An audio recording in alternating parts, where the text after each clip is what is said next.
Hello and welcome to another lesson in geometry. We are still in chapter 8 and we are in section 8-1 and this is the second day for this section.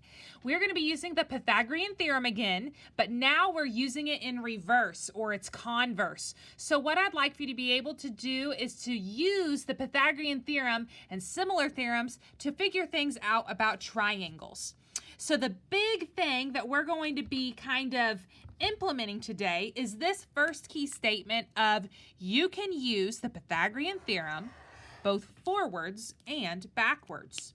So far we have been told that something is a right triangle, and then we're going to find a missing side length. You can also have side lengths and determine if it's a right triangle. So in example 1, it says, do the given side lengths form a right triangle? That's what we're asking ourselves. So remember, a squared plus b squared equals c squared. If true, this is a right triangle. So I'm going to say, if true, it forms a right triangle.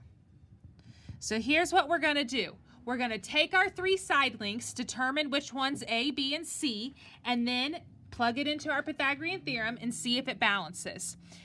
C has to be the longest side, so I'm going to say C is 15, and A and B are 7 and 12. So I have 7 squared plus 12 squared is equal to 15 squared. Let's square each of those things. I have 49 plus 144 is equal to 225. Now I need to add these up. So I have 49 plus 144, which is 193. 193 equals 225. This is not true. It does not balance. Because this is not true, I know that this is not a right triangle.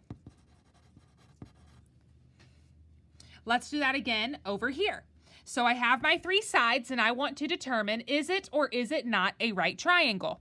So I'm going to say 85 is C because it's my biggest number, and then I have A and B here. So I'm going to say 84 squared plus 19 squared is equal to 85 squared. Now that's going to require a calculator. So 84 squared is 7,056,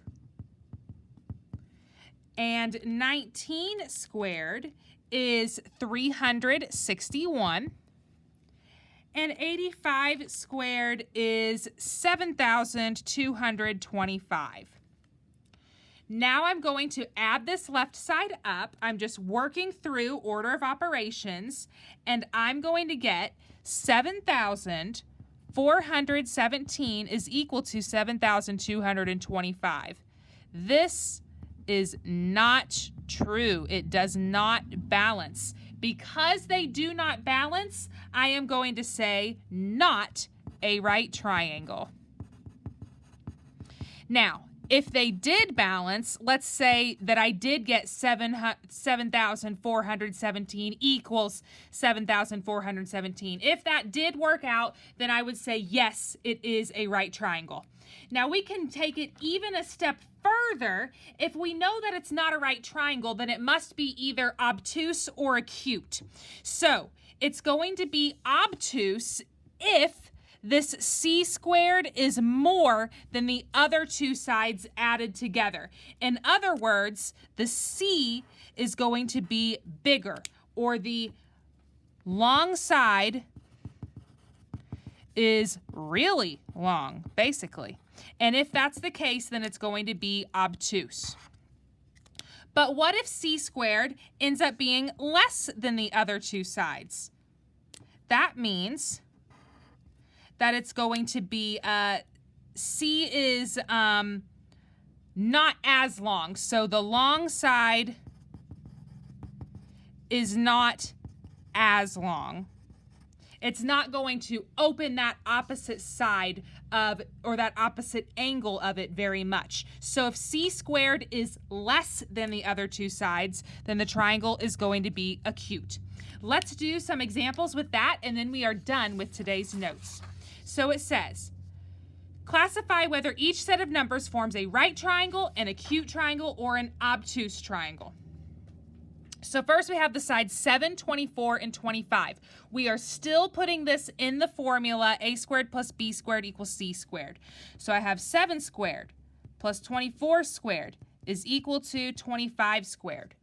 When I simplify that down, I have 49 plus 576 is equal to 625. I just squared each of those numbers. Now, when I add 49 plus 576, I get 625. Is 625 equal to 625? Yes, they are equal, so that means they are, or this forms a right triangle. Let's do the next one. I have the sides 10, 12, and 15. So I'm going to say a squared plus b squared equals c squared. Remember, c is always that longest side. So I have 10 squared plus 12 squared is equal to 15 squared. Square all your numbers because we have to follow rules of PEMDAS. So that's 100 plus 144 is equal to 225. 100 plus 144 is equal to 244. Notice how these two guys are more than the third side. So, because c squared is less than the other two sides, the triangle is acute. So we have an acute triangle, we have a right triangle. Let's see what this last one gives us. We have the sides 7, 9, and 13. I'm doing the same thing. Plug it into the Pythagorean Theorem and let's see what it gives me. 7 squared is 49. 9 squared is 81. 13 squared is 169. 49 plus 81 is 130, and 130 is less than 169. So now, because c squared is more than the other two sides, the triangle is obtuse. So we have an obtuse triangle there. And that's all we're going to be using in this second section for the Pythagorean Theorem. Just remember, we can use it forwards and backwards, and we're just checking to see how does that longest side relate to the other two sides. If it's equal, it's a right triangle. If it's less than the other two sides, it's acute. If it's more, then it's obtuse. All right, I'll see you tomorrow in class. Bye.